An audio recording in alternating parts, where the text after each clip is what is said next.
আমাদের অনন্য স্টোরি সকল প্রকার পার্ট গল্প দেখতে আমাদের চ্যানেলটি সাবস্ক্রাইব করে পাশে থাকা বেল আইকনটিতে ক্লিক করে অল নোটিফিকেশন অন করে দিন। রাগান্বিতা, এই রাগান্বিতা, ওঠ জলদি, তোর নামে চিঠি এসেছে। উঠে দেখ, আমার কথা কি শুনতে পাচ্ছিস? রাগান্বিতা, এই রাগান্বিতা। আচমকাই কারো কণ্ঠ শুনে শোয়া থেকে উঠে বসলো একটি মেয়ে। এলোমেলো চুল, চোখের নিচে কালো দাগ, গায়ের জামাটাও বেশ জায়গা দিয়ে ছেঁড়া, পালঙ্কের সাথে লাগিয়ে পায়ে শিকল বাঁধা। মেয়েটি আশেপাশে তাকালো। তার পালঙ্কের পাশ দিয়েই সাদা পৃষ্ঠায় লেখা একটা চিঠি রাখা।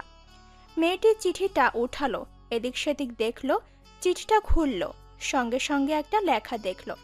আমি ফিরে এসেছি রাগান্বিতা। দেখো রাগান্বিতা, আমি ফিরে এসেছি। লেখাটা দেখার সঙ্গে সঙ্গে মেয়েটি চেঁচিয়ে উঠল।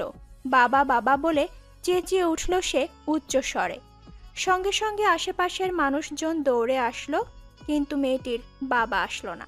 কারণ মেয়েটির বাবা মারা গেছে আরও 5 বছর আগে। মেয়েটি এলোমেলোভাবে হাত পা ছড়িয়ে ছিটিয়ে ভয়ার্ত চেহারা নিয়ে হাতে তালি দিতে দিতে বলতে লাগলো শুধু, বাবা, ইমতিয়াজ ফিরে এসেছে বাবা, দেখো আমার নামে চিঠি পাঠিয়েছে বাবা। সবাই চিঠিটা দেখলো। একটা সাদা পৃষ্ঠা ছাড়া কিছুই লেখা নেই সেখানে। ততক্ষণে রাগান্বিতাদের বাড়ির কাজের লোক রামু ডাক্তার নিয়ে হাজির। ডাক্তারের নাম ইলিয়াস, মাঝ বয়সী একটা ছেলে। ইলিয়াস দ্রুত ভেতরে ঢুকলো। ডাক্তারকে দেখে বিছানায় বসে থাকা মেয়েটি আরও চেঁচিয়ে উঠল। আশেপাশের মহিলাদের রাগান্বিতাকে শক্ত করে ধরার ইশারা করলো ইলিয়াস। মহিলারা তাই করলো। মেয়েটিকে শক্ত করে চেপে ধরতেই মেয়েটি চেঁচাতে লাগলো, আরও বলল, তোমরা এভাবে আমায় ধরেছো কেন? ছাড়ো বলছি। কিন্তু কেউ ছাড়লো না। ইলিয়াস দ্রুত একটা ইঞ্জেকশন পুশ করলো মেয়েটির হাতে। ধীরে ধীরে মেয়েটি শান্ত হলো, কিন্তু তখনও বলছিল, তোমরা ছাড়ো আমায় বাবা, ইমতিয়াজ ফিরে এসেছে বাবা। তুমি কি আমার কথা শুনতে পাচ্ছ? ইমতিয়াজ ফিরে এসেছে। বলতে বলতে নেতিয়ে পড়ল মেয়েটি। সময় গড়ালো, ঘর হলো শান্ত। মেয়েটি ঘুমিয়ে পড়ল। মেয়েটি ঘুমাতেই ঘর থেকে একে একে বের হলো সবাই।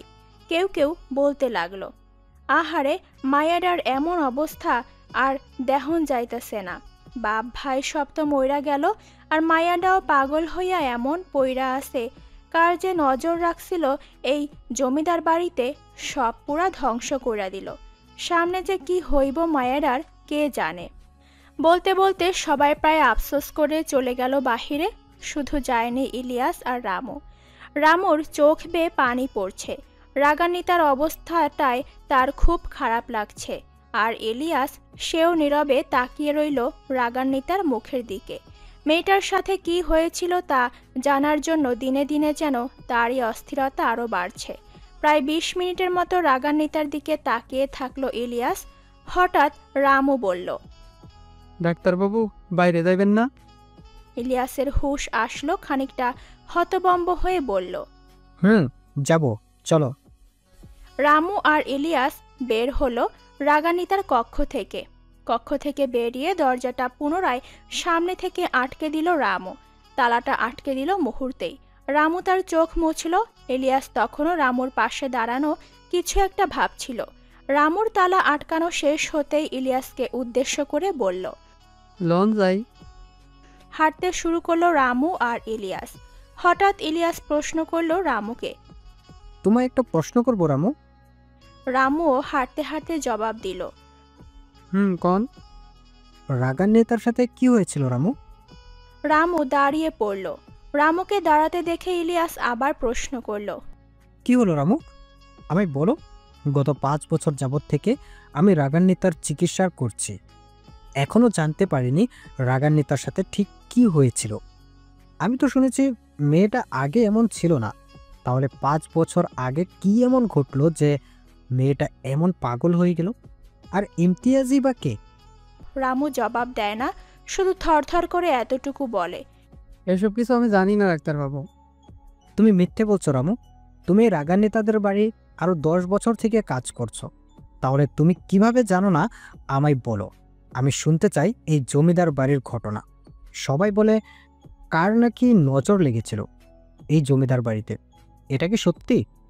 এবার রামু মুখ খুলল, বলল, এসব কিছু আমি জানি না ডাক্তারবাবু। 5 বছর আগে আমি 6 মাসের লেগে ছুটি নিয়ে আমাকে বাড়িতে গেছিলাম। তবে ইমতিয়াজ নামের এক পোলা এই জমিদার বাড়িতে আইছিল, আমার লগে দেখাও হয়েছিল। রামুর কথা শুনে ইলিয়াস নড়ে চড়ে উঠল, উত্তেজিত কণ্ঠে বলল, তার মানে ইমতিয়াজ নামের সত্যি সত্যি কেউ ছিল রাগান্বিতার জীবনে? হ। তাহলে ছেলেটাকে আনছো না কেন? আজই খবর দাও ছেলেটাকে। ছেলেটা আসলেই তো রাগান্বিতা ঠিক হয়ে যাবে মনে হয়। এত বছরে তুমি এই কথা আজকে আমায় বলছো রামু? আগে হয়েছে কি ডাক্তারবাবু? রামু আরও কিছু বলবে, এরই মাঝে রাগান্বিতার রুম থেকে বিকট শব্দের একটা আওয়াজ আসলো। ইলিয়াস আর রামু দুজনেই চমকে উঠল। এতে হতবম্ব হয়ে বলল ইলিয়াস। আওয়াজটা রাগান্বিতার রুম থেকে এলো না রামু? রামুও দ্রুত জবাবে বলল, হয়। চলো দ্রুত। দৌড়ে ছুটল ইলিয়াস আর রামু। দরজা খুলতেই দেখলো রাগান্বিতা এখনো ঘুমিয়ে আছে। তাহলে শব্দটা আসলো কিসের? তখনই একটা গ্লাস পড়ে থাকতে দেখলো তারা, আর জানালা বেয়ে ছুটতে দেখলো একটা বিড়ালকে। দৃশ্যটা দেখেই বুঝেছে তারা শব্দটা কিসের ছিল আর কিভাবে হলো। রামু আবার দরজা আটকে দিল, তালা বদ্ধ করে আবার হাঁটতে লাগলো দুজন। বিছানায় বেঘরে ঘুমানো ছিল রাগান্বিতা। তার খাটের পাশেই ছিল একটা ছোট্ট টেবিল। টেবিলের ওপর কিছু এলোমেলো বই আর একটা ঝুলি। ঝুলির মধ্যে ছিল অনেকগুলো সাদা, নীল, সবুজ সহ নানা রঙের চিঠি আর চিরকুট। ঝুলিটার ঢাকনা ছিল আলগা। মাত্রই বিড়ালটা সেই ঝুলিটার ওপর দিয়ে যাওয়ার কারণে ঢাকনাটা পড়ে যায় নিচে। হঠাৎই বাইরে থেকে একটা দমকা হাওয়া আসতেই ঝুলির ভেতর থেকে একটা চিরকুট পড়ল নিচে, যেখানে বড় অক্ষরে লেখা ছিল প্রিয় রাগান্বিতা, সাল 1981। বড় বোনটা মারা গেছে আজ 7 দিন হলো। গ্রামের নাম রেশবপুর, বাড়ির নাম তালুকদার ভিলা। বিশাল জমিদার বাড়ির 2 কন্যা, কুহু আর রাগান্বিতা। বড় বোনের নাম কুহু আর ছোট জনের নাম রাগান্বিতা। রেশবপুর গ্রামের সবচেয়ে সুন্দরী 2 নারী কুহু আর রাগান্বিতা। কুহুর মুখে ছিল মায়াতে ভরা, আর রাগান্বিতা নামের মতো মানুষটাও ছিল শক্তপোক্ত আর রাগের তেজ। দেখতেও ছিল অত্যধিক সুন্দর। চোখে সবসময় থাকতো তার গাঢ় কাজল দেয়া। প্রকৃতি ছিল খুব থমকানো।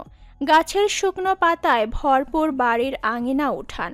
জমিদার বাড়ির মালিকের নাম মোতালেব তালুকদার। তার 2 কন্যা কুহু আর রাগান্বিতা। এছাড়াও একজন সুদর্শনীয় যুবক ছেলে আছে যার নাম রেজওয়ান। 7 দিন আগে বোনকে যখন দাফনের জন্য নেওয়া হয়েছিল, রাগান্বিতা তখন দাঁড়ানো ছিল তাদের বাড়ির দোতলার বারান্দায়। চোখে মুখে ছিল শক্ত ভাব। আজও সেই জায়গাতেই দাঁড়ানো। 7 দিন আগে বোনটা হুট করেই বিষ খেয়ে মারা গেল। বিষ খাওয়ার কারণ এখনও ঠিকভাবে বোঝা যায়নি। কারণ কুহুর পরিবারগত কোনো সমস্যাই ছিল না, না তাদের মাঝে এমন কিছু ঘটেছিল যার জন্য কুহু বিষ খেতে পারে। তারপরও কিছু তো একটা ঘটেছিল কুহুর সাথে, যার জন্য মেয়েটা বিষ পান করে মারা গেল। রাগান্বিতা পণ করেছে বোনের মৃত্যুর রহস্য সে জেনেই ছাড়বে। এত সহজে বিষয়টাকে হালকাভাবে নেওয়া হবে নাকি? বাবা যতই সম্মানের জন্য বিষয়টা লুকিয়ে রাখুক, তাকে তো জানতেই হবে বোনটা কেন মারা গেল। রাগান্বিতা যখন এসব ভাবতে ব্যস্ত, ঠিক সেই মুহূর্তে তাদের বাড়ির উঠোনে সাইকেলে চড়ে ডাকপিয়ন আসলো। রাগান্বিতার নামে নাকি একটা চিঠি এসেছে। রাগান্বিতা অবাক হলো কথাটা শুনেই। একটা 8 বছরের বাচ্চা ছেলে দৌড়ে এসে বলল রাগান্বিতাকে, ছোট আফা, আপনার নামে সিডি আইছে, ডাকপিয়ন আপনারা ডাকতেছে। আতিফ। রাগান্বিতা খানিকটা বিরক্ত প্রকাশ করলো এতে। বলল, তোকে না বারবার বলেছি আমার সামনে শুদ্ধ ভাষায় কথা বলবি? আর কে পাঠিয়েছে চিঠি? আতিফ খানিকটা নিচু স্বরে বলল, তা তো জানি না ছোট আফা, আপনারা ডাকপিয়ন ডাকে, সিডি গিয়া নিয়ে আহেন। রাগান্বিতা বিরক্ত হলেও এবার আর কিছু বলল না। এ আতিফকে তো পরে দেখে নেবে, আগে চিঠিটা কে দিল দেখতে হবে। রাগান্বিতা নেমে পড়ল নিচে। নিচে নামতেই সাইকেলে বসা এক ডাকপিয়নকে দেখল রাগান্বিতা, যা দোতলায় দাঁড়িয়েও দেখেছিল। রাগান্বিতা নীরবে এগিয়ে গেল। রাগান্বিতা যেতেই ডাকপিয়ন তাকে চিঠিটা দিয়ে একটা সই নিয়ে চলে গেল। ডাকপিয়ন যেতেই রাগান্বিতা চিঠিটা খুলল। চিঠিটা খুলতেই লেখা দেখল সে। অবাক দৃষ্টিতে তাকিয়ে আছে রাগান্বিতা চিঠিটার দিকে। এটা কেমন চিঠি ছিল, আর লিখলই বা কে? কোনো নাম তো লেখা নেই। রাগান্বিতা চিঠিটার এদিক ওদিক নাড়িয়ে দেখল, কিন্তু তেমন কিছু লেখা মিলল না। হঠাৎ করে কিসের যেন একটা সুর রাগান্বিতার কানে বেজে উঠল। কেউ কি বাঁশি বাজাচ্ছে? সময়টা তখন প্রায় সন্ধ্যা নেমে এসেছে। নিভু নিভু অন্ধকার নামছে চারপাশে। বাঁশির সুর সামনের কোথা থেকেই যেন আসছে। এই সন্ধ্যাবেলার অসময়ে বাঁশি বাজাচ্ছে কে? রাগান্বিতা কৌতূহলী চিঠিটা হাতে নিয়ে এগিয়ে গেল সামনে। সে যত এগোচ্ছে সামনে, বাঁশির সুরটা যেন ততই মিষ্টি মধুর আর খুব নিকটে শোনাচ্ছে। রাগান্বিতা এগিয়ে আসতেই আশেপাশের থমথমে প্রকৃতিটা নড়ে চড়ে উঠল। বাতাস বইল ভীষণ। রাগান্বিতা এগিয়ে আসতে আসতে তার দেখা মিলল খানিকটা জঙ্গলের মতো ঘেরা জায়গা একটা। রাগান্বিতাদের বাড়ি থেকে একটু দূরে বন জঙ্গলের মধ্যে ঘেরা সবচেয়ে বিশাল গাছটার কাছে কেউ বসে আছে। সেখান থেকেই বাঁশির সুরটা আসছে। রাগান্বিতা আওয়াজ করল, শক্তপোক্ত কণ্ঠে বলল, কে কে ওখানে? প্রথমে উত্তর মিলল না। শুকনো পাতার ওপর দিয়ে যাওয়ায় খচখচ শব্দ করে আওয়াজ করল রাগান্বিতা। ইচ্ছাকৃত নয়, তার হেঁটে যাওয়ার জন্য শব্দ হয়েছিল মাত্র। রাগান্বিতা আবার বলল, এই ভর সন্ধ্যাবেলা বাঁশি বাজাচ্ছেন কেন? এবার যেন উত্তর আসলো। বাঁশি বাজানো বন্ধ হলো। এক অনাকাঙ্ক্ষিত পুরুষালী ভারী কণ্ঠে শুধালো কেউ, কেন, এই গ্রামে কি কেউ এই সময় বাঁশি বাজায় না? প্রতি উত্তরে খুব দ্রুত জবাব রাগান্বিতার, না, বাজায় না। কে আপনি? মানুষটা এবার বসা থেকে উঠে দাঁড়ালো। গায়ে জড়ানো পাতলা চাদর, তার ভেতর টি শার্ট, কালো জিন্স, চোখে মোটা ফ্রেমের চশমা, হালকা ফর্সা গায়ের রং, মাথা ভর্তি সিল্কি চুল। রাগান্বিতা ছেলেটিকে দেখেই দ্রুত প্রশ্ন করল, কে আপনি? আগে তো এই গ্রামের কখনো দেখিনি। একগাল মিষ্টি হাসি দেয় ছেলেটি। দুপা এগোতে এগোতে বলে, আমি ইমতিয়াজ শিকদার। তো এখানে কি করছেন? কিছু করছি না তো, আমি শহরে থাকি, কিছুদিনের জন্য গ্রামের বাড়ি ঘুরতে এসেছি। আপনার গ্রামের বাড়ি এইটা? হবে হয়তো। মানে? সব মানে যে উত্তর খুঁজতে নেই রাগান্বিতা। এবার যেন রাগান্বিতা খানিকটা অবাক হলো। দুবার পর পর পলক ফেলে বলল, আপনি আমার নাম জানেন? জানি তো। এই রেশবপুরের এমন মানুষ আছে নাকি যে জমিদার বাড়ির দুই কন্যাকে চেনে না কেউ? আপনি তো ছোট জন, তাই না? রাগান্বিতা জবাব দেয় না, উল্টো প্রশ্ন করে, আপনি এই গ্রামেরই? হয়তো। আপনি কি এই ভর সন্ধ্যাবেলা আমার সাথে মশকরা করছেন? হয়তো হবে এসব বলে। উচ্চস্বরে হাসে ইমতিয়াজ। রাগান্বিতাকে পাশ কাটিয়ে যেতে যেতে খুব স্বল্প স্বরে বলে, আবার দেখা হবে। ইমতিয়াজ চলে যায়, দিয়ে যায় এক রহস্যময়ী হাসি। রাগান্বিতা বেশ অবাক হয়ে দাঁড়িয়ে থাকে। ছেলেটা এভাবে বলল কেন? রাগান্বিতার ভাবনার মাঝে ইমতিয়াজ যেতে যেতে আবার বলল, সন্ধ্যা হয়ে আসছে, এখনই আজানের ধ্বনি আসবে, দ্রুত বাড়ি যান। আপনি হয়তো জানেন এই জায়গাটা খুব একটা ভালো না। রাগান্বিতা পেছন ঘুরল, কিন্তু ইমতিয়াজ দাঁড়ায়নি, কথাটা বলেই চলে গেছে। রাগান্বিতাও আর দাঁড়ালো না, হাতের চিঠিটায় আর একবার দৃষ্টি দিয়েই চলে গেল। চারপাশ তখন সন্ধ্যার নিভু নিভু আধারে পাড়ি জমাচ্ছে। আচমকা একটা গাছ বেয়ে কি যেন পড়ল, কাঠবিড়ালি বোধ হয়। আজান দিল, সন্ধ্যা হলো। নামাজের উদ্দেশ্যে পুরুষরা মসজিদে আর মহিলারা ঘরে যায় নামাজের পাটি বেছালো। রাত 8টা। নিজের পড়ার টেবিলে বসে আছে রাগান্বিতা, হাতে তার বিকালের আশা সেই চিঠিটা। কে লিখেছে, কেন লিখেছে, তাকেই কেন দিয়েছে? সে কি এই চিঠিদাতাকে চেনে? নানান কিছু মাথায় ঘুরপাক খাচ্ছে রাগান্বিতার। তার উপর কুহুর মৃত্যু। কুহুর বিয়ে ঠিক হয়েছিল। সব ঠিক থাকলে ঠিক 2 দিন আগেই কুহুর বিয়েটা হয়ে যেত। আজ সে শ্বশুর বাড়ি থাকতো। কিন্তু এখন কোথায় আছে আপাটা? রাগান্বিতা জোরে দীর্ঘশ্বাস ফেলল। তার বোনটা কি এই বিয়েতে রাজি ছিল না, তাই বিষ খেয়েছিল? কিন্তু সে যখন কুহুকে জিজ্ঞেস করেছিল তখন তো তার আপা খুশি ছিল, ছেলেও নাকি পছন্দ হয়েছিল। তাহলে রাগান্বিতা নানা কিছু ভাবতে থাকলো, কিন্তু সব কথার মাঝে শেষে গিয়ে একটা কিন্তু রয়েই গেল। বোনটার বিষ খাওয়ার তেমন কোনো কারণই পাচ্ছে না রাগান্বিতা। রাগান্বিতা যখন এসব ভাবছিল, সেই মুহূর্তে তার জানালার কাছে এসে কে যেন চেঁচাচ্ছিল। রাগান্বিতা খানিকটা চমকে উঠল। এতে দ্রুত টেবিল থেকে সরে কৌতূহলী জানালার কাছে ছুটে গেল। দেখল তার জানালার পাশে একটা পায়রা এসেছে। রাগান্বিতার কক্ষের জানালা হালকা ভেড়ানো ছিল বিধায় ভেতরে ঢুকতে পারছিল না। রাগান্বিতা তার কক্ষের জানালা খুলে দিল। সঙ্গে সঙ্গে পায়রাটা ভেতরে ঢুকে ছুটে গিয়ে বসল রাগান্বিতার টেবিলটায়। এক মুহূর্তের জন্য হলেও পায়রাটার হুট করে ভেতরে আসায় বেশ চমকে ওঠে রাগান্বিতা। রাগান্বিতা এগিয়ে যায় পায়রাটার দিকে। মূলত পায়রাটা হলো একটা বার্তা পাঠানো পায়রা। রাগান্বিতা পায়রাটার পায়ের দিকে তাকালো, কিছু একটা নিয়ে এসেছে পায়রাটা। রাগান্বিতা ধীরে ধীরে পায়রাটাকে ধরে পায়ের সাথে আটকানো সুতাটা খুলল, একটা চিঠি পেল। রাগান্বিতা চিঠিটা পায়রার পা থেকে বের করতেই পায়রাটা ধারাম করে উড়ে গেল, আর থাকলো না। রাগান্বিতা পায়রাটার যাওয়ার পানে তাকিয়ে থেকে মনে মনে আওড়ালো, আবার চিঠি?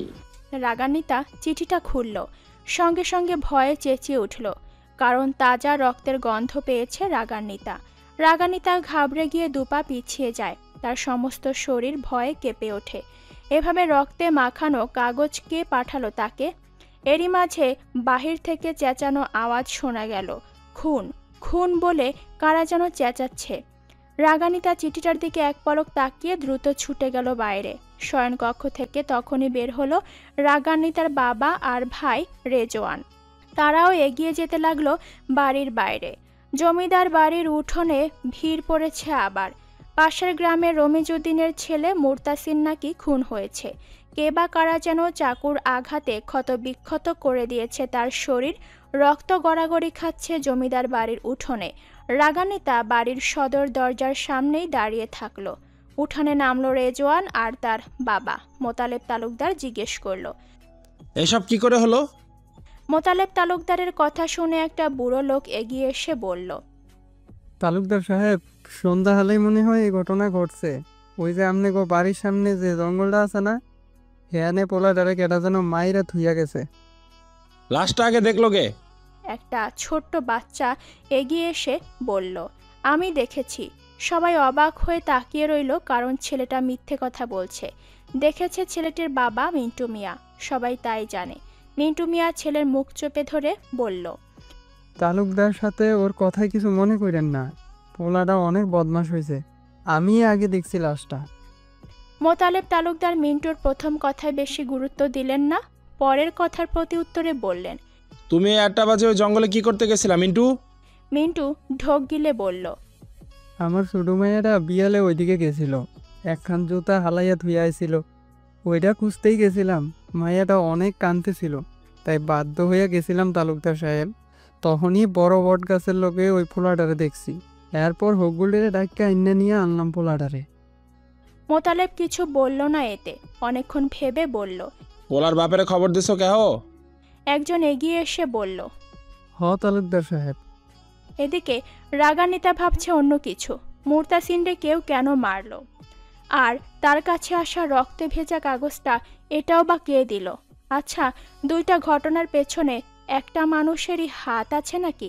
রাগান্বিতা মনে করল তখনকার কাগজটায় রক্ত দিয়ে কি লেখা ছিল। কিছুক্ষণ ভাবতে মনে পড়ল সেখানে ছোট করে লেখা ছিল, সে নিষিদ্ধ ছিল। দরজার সাথে পিঠ ঠেকিয়ে চুপচাপ দাঁড়িয়ে আছে রাগান্বিতা, চোখে মুখে অশেষ চিন্তার ছাপ। উঠানে কান্নার রোল পড়েছে, কারণ মুরতাসিনের বাবা মা এসেছেন। ছেলের এমন অকাল মৃত্যুটা তারা কোনোভাবেই মেনে নিতে পারছেন না। রাগান্বিতার বাবা যেন ওনাদের কষ্টটা বুঝলেন। মেয়ে মরার শোক এখনও তো যায়নি তার। রাগান্বিতার দাঁড়ালো না, চুপচাপ ঢুকে গেল বাড়ির ভেতরে। অন্যমনস্ক হয়ে হেঁটে গেল নিজের কক্ষে। কিছু ভালো লাগছে না, চারপাশটা কেমন যেন রহস্য রহস্য ঠেকছে তার কাছে। মুরতাসিনকে এমন নয় রাগান্বিতা চেনে না। ঠিক 2 দিন আগে তার কক্ষে ঢিল ছুঁড়েছিল, এতে রাগান্বিতা প্রচুর রেগে যায়, অনেক বকাঝকাও করে, কিন্তু তাও ছেলেটা শোনে না। প্রায়শই তাকে বিরক্ত করত, কখনো হাত ধরার সাহস করেনি। কিন্তু কাল রাগান্বিতা বোনের কথা চিন্তা করতে করতেই বাহিরে বেরিয়েছিল। তখন মুরতাসিন অনেক সাহস নিয়ে তার হাতটা ধরে, তাকে ভালোবাসি বলেছিল। রাগান্বিতা এতে খুবই ক্ষিপ্ত হয়ে যায়। মুরতাসিনের হাত থেকে নিজের হাতটা ছাড়িয়ে উল্টো সে মুচড়ে ধরে মুরতাসিনের হাত, সাথে হুমকি দেয় ফের যদি এমন কিছু বলে তাহলে সে তার বাবাকে বলে দিবে। মুরতাসিনের চোখে মুখে ভয় ছিল, তখন সাথে সাথে হাতে ব্যথা পাচ্ছে, তারও আর্তনাদ ছিল। রাগান্বিতা মুরতাসিনের আর্তনাদ ভরা চোখ দেখে ছেড়ে দেয়। তার মনে হয়েছিল মুরতাসিন আর তার সাথে এসব বিষয় নিয়ে কিছু বলবে না, কিন্তু আজ সকালে পুকুর পাড়ে নাইতে নেমেছিল সে। রাগান্বিতাদের বাড়ির পুকুর পাড়ে গোসল করার জন্য ছেলে মেয়েদের আলাদা আলাদা পুকুর পাড় আছে। মেয়েদের পাড়টায় চারপাশ কালো পলিথিন দিয়ে বেড়া দেয়া থাকে। রাগান্বিতা কেবলই পুকুরে নেমেছিল নাইবার জন্য, তখনই কোথা থেকে যেন মুরতাসিন হাজির হয়। রাগান্বিতা প্রচণ্ড ক্ষেপে যায় এতে। ৮-৫ কিছু না ভেবেই নাওয়া ছেড়ে ছুট লাগায় মুরতাসিনের দিকে, কিন্তু মুরতাসিন তখন পালিয়ে বাঁচে। এসব কথা রাগান্বিতা ভেবেছিল তার বাবাকে বলবে, কক্ষেও গিয়েছিল একবার, কিন্তু বোনের শোকে বাবা খুব মর্মাহত ছিল বিধায় আর বলা হয়নি। কিন্তু রাগান্বিতা এটা ভেবে পাচ্ছে না মুরতাসিনকে কেউ কেন মারল, তার জন্য নয় তো, কিন্তু তার জন্য কেউ কেন এভাবে একটা মানুষকে খুন করবে। রাগান্বিতা নিচে পড়ে থাকা সেই রক্তে ভেজা চিঠিটা আবার দেখল। রক্তে পুরো জল করছে লেখাটা। সে নিষিদ্ধ ছিল। এই নিষিদ্ধ জিনিসটা ঠিক কি? কোনো মানুষ নাকি অন্য কিছু? রাগান্বিতা কি ভেবে যেন সকালের সেই ডাকপিয়নের কাছ থেকে পাওয়া চিঠিটার হাতের লেখা আর এই রক্তে ভেজা চিঠিটার হাতের লেখাটা মিলালো। অনেকক্ষণ তাকিয়ে বুঝলো এই দুটো চিঠির হাতের লেখা ভিন্ন। রাগান্বিতা বিষয়টা ধরতে পেরেই মনে মনে আওড়ালো, তাহলে কি এই দুই চিঠির মালিক দুটো ভিন্ন মানুষ? প্রকৃতি জুড়ে আজ রোদ উঠেছে, পাখিরা উড়ছে, বাতাসে শোকের ছায়া শেষে যেন হালকা হালকা আলো এসেছে। রাগান্বিতা বাড়ির উঠানে হাঁটছিল। সপ্তাহ পেরিয়ে গেছে, রাগান্বিতা স্কুলে যাচ্ছে না। রাগান্বিতা এবার মাধ্যমিক দিবে। বয়স তার 16 হলেও মেয়েটা সাহসের দিক থেকে তার বাপ ভাইয়ের মতো। শুধু কুহু একটু ভীতু টাইপের ছিল। রাগান্বিতা তার শাড়ির আঁচলটা ধরে হাঁটছে আর নানা কিছু ভাবছে।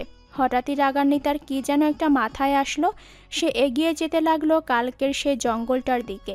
রাগান্বিতার বিশেষ ভুল না করলে তার মনে হচ্ছে কালকের সেই ছেলেটার সাথে তার আজও দেখা হবে। হলো তাই। রাগান্বিতা কালকের সেই আগের জায়গাটায় আসতেই নজরে আসলো তার কালকের সেই ছেলেটাকে। ছেলেটার নামটা যেন কি ছিল, কিছুক্ষণ ভাবতেই মনে পড়ল রাগান্বিতার। ছেলেটার নাম ইমতিয়াজ। ছেলেটা আজও দাঁড়িয়ে আছে কালকের সেই বড় গাছটার নিচে। ওই বড় গাছটার নামই ছিল বটগাছ, মানে মুরতাসিনের মৃত্যুর সেই স্থানটা। রাগান্বিতা আশেপাশে তাকালো না, নিচে কোনো রক্তের দাগটাগ দেখছে না। রাগান্বিতা যখন এসব ভাবতে ব্যস্ত ছিল, ঠিক তখনই ইমতিয়াজ পেছনে ঘুরল। সামনেই রাগান্বিতাকে দেখে বলল, আরে জমিদার কন্যা রাগান্বিতা যে, আপনি এখানে? রাগান্বিতা জবাব দেয় না, শুধু তাকিয়ে থাকে ইমতিয়াজের মুখের দিকে। তার কি এই ছেলেটাকে সন্দেহ হচ্ছে? রাগান্বিতাকে চুপচাপ দাঁড়িয়ে থাকতে দেখে ইমতিয়াজ আবার বলে, শুনলাম কাল রাতে নাকি আপনাদের গ্রামের কাকে যেন খুন করা হয়েছে, কথাটা কি সত্যি? এবার রাগান্বিতা মুখ খুলল, মাথা নাড়িয়ে বলল, আর লাশটা কোথায় পাওয়া গিয়েছিল জানেন? বেশ আগ্রহ নিয়ে বলল ইমতিয়াজ। কোথায়? আপনি যে গাছটার নিচে দাঁড়িয়ে আছেন, ঠিক সেই গাছটার নিচে। সঙ্গে সঙ্গে লাফিয়ে উঠল ইমতিয়াজ। দ্রুত গাছটার থেকে সরে এসে বুকে ফু দিল। ইমতিয়াজের কাণ্ডে রাগান্বিতা না চাইতেও হেসে দিল। রাগান্বিতার হাসি দেখে চোখ মুখ কুঁচকে বলল ইমতিয়াজ, আমি কিন্তু ভয় পাইনি, পায়ে কি যেন একটা লাগলো তাই সরে এসেছি। রাগান্বিতা হাসতে হাসতে জবাব দিল, বুঝেছি। কি বুঝেছেন? দেখুন, আপনি যা বুঝেছেন তা কিন্তু আমি বোঝাতে চাইনি। ইমতিয়াজের কাণ্ডে রাগান্বিতা আরও হাসল। তার হাসি থামছে না। ইমতিয়াজকে আরেকটু ভয় দেখাতে বলল রাগান্বিতা, আপনি জানেন আমাদের গ্রামে ভূত আছে। ইমতিয়াজ স্বাভাবিকভাবে জবাব দিল, তাই বুঝি। আপনার কি মনে হয় আমি ভূতে ভয় পাই? পেতেও তো পারেন, যেভাবে ভয়ের চোটে সরে আসলেন। ইমতিয়াজ মাথা চুলকায় বলে, আপনি আমায় চেনেন না তাই বলছেন। যেদিন চিনে যাবেন সেদিন কিন্তু আপনি ভয় পাবেন। ইমতিয়াজের এবারের কথায় রাগান্বিতার হাসি থেমে গেল। ছেলেটা কি বলল ঠিক বুঝল না। রাগান্বিতা তার হাসি থামিয়ে প্রশ্ন করল, মানে? কাল আপনায় একটা কথা বলেছিলাম, সব কথার মানে খুঁজতে নেই। আপনি কি এখানে একা আছেন? বলবো কেন? উত্তর খুঁজে পায় না রাগান্বিতা। সত্যি তো, ছেলেটা তাকে সব প্রশ্নের উত্তর এত দেবে কেন? রাগান্বিতা আবার চুপ হয়ে যাওয়ায় ইমতিয়াজ বলে, আচ্ছা, আমরাও তো কাল সন্ধ্যার দিকে এখানে এসেছিলাম। খুনটা নাকি রাত 8টার দিকে হয়েছে। তা আপনার বাবা মানে জমিদার সাহেবকে বলেছিলেন আপনি কাল এখানে এসেছিলেন আর আমায় দেখেছেন। রাগান্বিতা অনেকক্ষণ চুপ থেকে জবাব দেয়। না, বলা হয়নি। ও আচ্ছা, আমি ভেবেছিলাম বলেছিলেন হয়তো। তার ছেলেটাকে চিনতেন আপনি? হ্যাঁ, চিনতাম, প্রায়শই দেখা হতো। ভালো ছেলে ছিল বুঝি? ভালো না ছাই, এক নম্বরের বলতে গিয়েও থেমে গেল রাগান্বিতা। ইমতিয়াজের চোখের দিকে তাকিয়ে বলল। আপনায় বলবো কেন? হেসে ফেলে ইমতিয়াজ, চোখের চশমাটা হাত দিয়ে নাড়িয়ে বলে। খুব সুন্দর। অবাক হয়ে বলে রাগান্বিতা। কি? আপনায় বলবো কেন? হঠাৎই সাইকেলে বেল বাজার আওয়াজ আসলো। ইমতিয়াজ বলল। কোনো ডাকপিয়ন এসেছে বুঝি? রাগান্বিতা বিড়বিড় করে বলল। আবার ডাকপিয়ন? তার নামেই আবার কোনো চিঠি আসলো না তো? রাগান্বিতা দাঁড়ালো না, কি ভেবে থরথর করে বলল। আমায় যেতে হবে। ইমতিয়াজও কোনো প্রশ্ন করল না, শুধু বলল। ঠিক আছে, যান। রাগান্বিতা যেতেই ইমতিয়াজ তাকালো সামনের বটগাছটার দিকে। অনেকক্ষণ তাকিয়ে থেকে সেও চলে গেল তার গন্তব্যের স্থানে। রাগান্বিতা বাড়ি ঢুকতেই দেখল সত্যি সত্যি একজন ডাকপিয়ন তাদের বাড়ির উঠানে এসেছে। আশেপাশে কেউ নেই বিধায় লোকটা দাঁড়িয়ে আছে। রাগান্বিতা পেছন থেকে হেঁটে যেতেই তাকে নজরে আসলো ডাকপিয়নের। অতি অস্থির কণ্ঠে চিঠিটা এগিয়ে দিয়ে বলল। আপনার নামে সিডি আছে। রাগান্বিতা অবাক হলো, সত্যি সত্যি তার নামে আবার চিঠি এসেছে। রাগান্বিতা বেশি না ভেবে চিঠিটা হাতে নিল। ডাকপিয়নও তার একটা ছোট্ট সই নিয়ে সাইকেল নিয়ে চলে গেল। এমন সময় সদর দরজার সামনে দাঁড়িয়ে বলল রাগান্বিতার বাবা। কে আসছিল রাগান্বিতা? রাগান্বিতা খানিকটা ঘাবড়ে গিয়ে চিঠিটা শাড়ির আঁচলে লুকালো, বলল। ডাকপিয়ন আসছিল বাবা। হঠাৎ ডাকপিয়ন কেন আসলো? রাগান্বিতা হেঁটে এগিয়ে গেল তার বাবার দিকে, বলল। তেমন কিছু না বাবা, একটা ঠিকানা জানতে চেয়েছিল। ও আচ্ছা, বাইরে বেশি বেরিও না, রাগান্বিতা গ্রামের পরিস্থিতি জানোই তো। বাবা, মোর্তাসিনের খুনটা কে করলো খুঁজে বের করবে না? ছোট করে জবাব দিল রাগান্বিতা। দেখি, শোনো, আমি একটু বাজারের দিকে যাব, বাড়ি ছেড়ে কোথাও যাবে না, ঠিক আছে? আচ্ছা বাবা। রাগান্বিতার বাবা চলে গেলেন। রাগান্বিতাও আর কিছু বলল না। তার কি বলা উচিত ছিল কালকের ওই ছেলেটা আর তার জঙ্গলে যাওয়ার বিষয়টার কথা? রাগান্বিতা তার হাতের চিঠিটা আবার দেখল। বাড়ির ভেতর ঢুকতে ঢুকতেই চিঠিটা খুলল। চিঠিটা খুলতেই লেখা দেখল, যেখানে লেখা ছিল, আমি প্রেমহীন নগরে লিখতে বসেছি একটা বিষাক্ত উপন্যাস। তুমি ছুঁয়ে দিলে একবার, দেখে নিও আমি কিছু ছাড়ব না আর।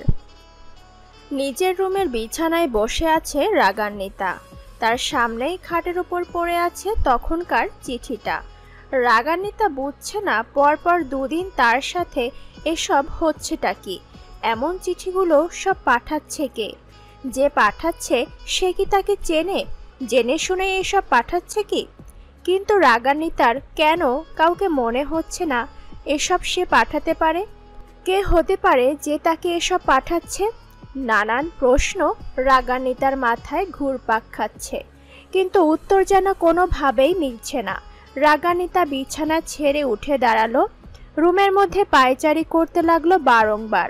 হঠাৎই ইমতিয়াজের ফেসটা ভেসে আসলো সামনে। রাগান্বিতা ভাবলো তার বাবাকে বোধহয় এই ছেলেটার কথা বলা উচিত, সাথে কালকের ওই সন্ধ্যাবেলা তার জঙ্গলে যাওয়ার বিষয়টাও।